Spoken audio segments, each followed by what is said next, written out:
Tapak Tuan sangat terkenal dengan sebuah legenda Tuan Tapa dan Putri Naga. Cerita tersebut sangat hidup di dalam masyarakat di sana. Cerita ini sangat mudah untuk dapat kita dengar dari A sampai Z. Adapun legenda tersebut dibarengi dengan ornamen-ornamen yang memiliki bentuk dan rupa seperti yang tersebut di dalam cerita tersebut. Ada baiknya saya ceritakan sedikit tentang legenda Tuan Tapa dan Putri Naga itu. Alkisah, di zaman dahulu kala, di Aceh Selatan hidup sepasang naga. Sepasang naga ini memiliki anak perempuan yang disebut Putri Naga atau Putri Bungsu. Putri ini cantik jelita. Putri nan rupawan ini menurut cerita didapat dari laut Kepas di saat selesai badai dahsyat yang menenggelamkan sebuah kapal dari daratan Cina. Konon, pada saat itu, sepasang naga tersebut sedang menyusuri lautan yang bergelombang. Si naga jantan tiba-tiba berhenti, tertegun memperhatikan sebuah titik hitam di tengah laut. Titik hitam itu menarik perhatiannya. Lamat-lamat titik hitam itu kian mendekat ke arah sang naga disebabkan oleh arus gelombang laut. Si naga jantan dan betina terus memperhatikan titik hitam itu. Ketika titik hitam itu semakin mendekat, sang naga melihat adanya kayu pecahan dari sebuah kapal dan di antara kayu-kayu tersebut terdapat seorang bayi mungil tersangkut di atas kayu yang mengapung. Bayi mungil ini terapung-apung dipermainkan ombak hingga akhirnya sepasang naga itu menolong dan mengasuhnya di sarang mereka. Karena sepasang naga tersebut tidak mempunyai keturunan, lalu bayi mungil itu mereka jadikan sebagai anak pungut dan diberi nama dengan Putri Bungsu atau lebih dikenal dengan nama Putri Naga. Syahdan, sepasang naga dan si Putri Bungsu mendiami sebuah daratan di sekitar desa Batu Hitam, nama sekarang Red, Kecamatan Tapak Tuan, Aceh Selatan. Memang pada masa itu memang sering terlihat masuknya kapal dagang dari negeri asing ke wilayah Aceh Selatan untuk membeli rempah-rempah yang tumbuh subur di daerah tersebut. Menurut cerita, nilam, cengkeh dan pala merupakan komoditi yang paling banyak terdapat di daratan Aceh Selatan, makanya lalu lintas perairan di kawasan itu cukup ramai. Kembali ke cerita, sepasang naga itu sangat senang mendapatkan putri berbentuk manusia. Dengan sukacita sepasang naga tersebut mengasuh dan merawat si putri. Sementara itu, setelah selamat dan menepi ke darat orang tua kandung si putri, asal dari Cina Red, begitu sedih kehilangan buah hatinya setelah perahu mereka kandas dihempas badai dahsyat. Mereka berpikir bahwa anak perempuan kesayangannya sudah hilang tenggelam dalam laut, sehingga dengan perasaan pilu, menurut cerita, mereka pun kembali ke negeri asal dengan menumpang kapal dagang lain. Kedua naga itu sangat menyayangi putri pungut mereka. Bahkan, naga betina selalu memeluk putri kecil itu dalam cengkeramannya agar tidak hilang. Layaknya anak-anak, Putri Bungsu setelah sadar dari pingsannya, ketakutan dan menangis sejadi-jadinya begitu melihat sosok naga yang menyeramkan. Walaupun sedih, sepasang naga tersebut berupaya agar Putri Bungsu tidak merasa ketakutan dan mau menerima mereka sebagai keluarga barunya. Seiring waktu, Putri Bungsu akhirnya menerima keadaannya dan bergaul dengan hangat dengan sepasang naga tersebut. Saking sayangnya pada Putri Bungsu, naga jantan menciptakan tempat bermain nan indah di gunung itu. Mulai dari tempat pemandian si putri hingga tempat lainnya dipenuhi agar Putri Bungsu suka dan tidak pergi dari mereka. Semua itu dilakukan agar Putri Bungsu betah tinggal bersama mereka. Pemandian tingkat 7 begitulah. Sementara itu waktu terus bergulir. Putri Bungsu pun sudah merangkak remaja. Kedua ekor naga tersebut sangat memuji akan kecantikan Putri Bungsu. Matanya sedikit sipit, kulit yang putih serta pembawaannya yang anggun membuat sepasang naga makin sayang kepada Putri Bungsu. Mereka sangat memanjakan sang putri. Sementara itu, Putri Bungsu yang bertahun-tahun tinggal dan menetap bersama dua ekor naga dalam sebuah gua mulai merasa tidak betah. Berkali-kali dia meminta pada orang tua asuhnya agar diperkenankan untuk melihat daratan dan melihat orang-orang, namun kedua naga tidak menyetujui. Dalam anggapan mereka, apabila si putri diizinkan keluar, maka kemungkinan untuk ditinggalkan sudah tentu ada. Itulah sebabnya putri bungsu tidak pernah dibawa ke daratan. Hingga pada suatu hari, putri bungsu bertekad untuk segera meninggalkan kediaman orang tua asuhnya tersebut. Niat untuk melarikan diri ini pun dirancang dengan matang sehingga kedua naga yang cerdas itu tidak mengetahui. Hari demi hari terus berlalu, putri bungsu yang jelita semakin patuh pada aturan Seng Naga. Hal ini membuat sepasang naga yakin dan percaya bahwa si putri tidak akan meninggalkan mereka. Oleh karena itu, sering terlihat sepasang naga pergi mengarungi lautan dan meninggalkan putri bungsu sendiri di goa kediaman mereka. Putri bungsu bukanlah gadis yang bodoh.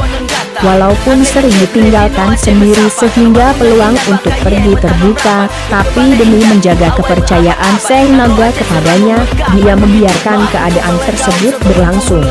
Bahkan, pada suatu hari ada terlihat sebuah kapal yang melaju agak dekat dengan kediamannya. Dalam hatinya merasa sangat gembira manakala terlihat olehnya manusia-manusia yang berpakaian rapi berdiri di anjungan kapal. Saat itu dengan berani, putri bungsu mulai sering menampakkan diri di pinggir goa agar kehadirannya di situ menjadi perhatian setiap kapal yang lewat. Hingga pada ketika, di saat sepasang naga berpamitan untuk pergi agak lama sehingga harus meninggalkan Seng Putri sendirian di goa.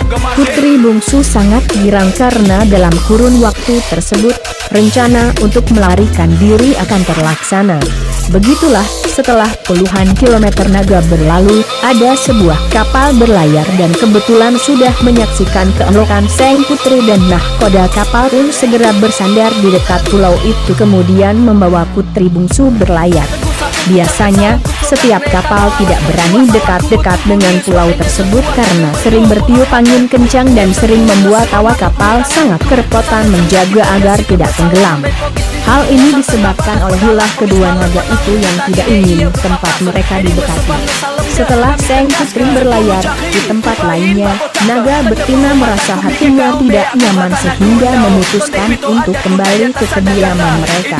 Namun betapa bingungnya kedua naga itu karena keberadaan putri bungsu tidak terlihat. Seluruh sudut pulau itu mereka susuri namun putri bungsu sudah hilang. Naga betina sangat sedih sementara itu naga jantan marah. Akhirnya diputuskan untuk mencari putri bungsu di lautan lepas. Sasaran mereka adalah kapal-kapal yang lewat.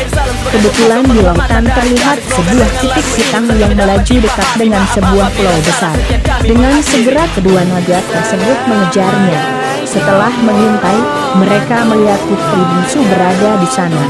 Kedua naga sangat marah, mengira putri mereka diculik manusia sehingga kapal dan seluruh penumpang menjadi terancam. Dengan ketakutan, seluruh penumpang kapal berteriak-teriak. Angin membawa teriakan mereka pada sebuah goa yang bernama Goa Kalam. Di dalamnya terdapat seorang tua yang sedang bertapa, tidak ada keterangan yang jelas siapa nama sebenarnya dari tokoh ini. Orang tua ini disebut dengan Chuon Tapa. Chuon Tapa yang mendengar jeritan dan teriakan ketakutan merasa tidak tentram.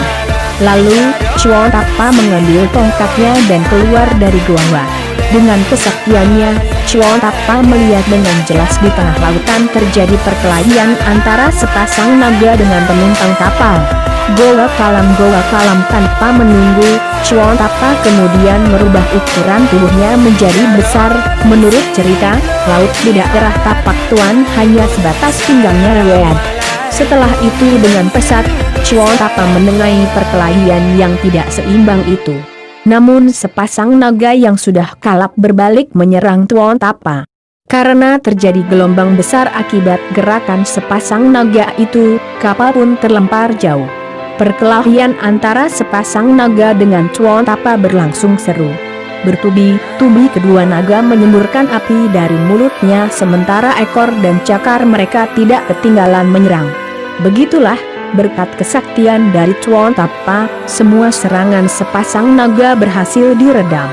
Akibat perkelahian itu, pulau besar yang berada di tengah laut pun hancur dan terpisah-pisah menjadi 99 buah. selanjutnya disebut dengan Pulau Banyak. Pulau ini berada di Kabupaten Aceh Singkil, hingga pada suatu ketika, tongkat Tuan Tapa berhasil mengenai tubuh naga jantan sehingga hancur terberai.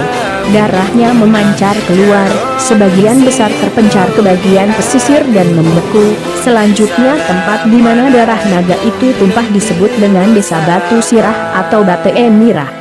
Sementara hati dan jantungnya juga tercampak ke pesisir. Daerah ini disebut dengan Desa Batu Hitam atau batu yang menghitam rel. Naga jantan mati dengan tubuh hancur. Melihat pasangannya mati, naga betina ketakutan lalu melarikan diri. Demi menghindar dari kematian, naga betina yang panik lari tanpa tujuan dan menabrak sebuah pulau lainnya sehingga pecah menjadi 2 pulau. Selanjutnya disebut dengan Pulau Dua, berada di wilayah laut Kecamatan Bakungan Timur Kabupaten Aceh Selatan.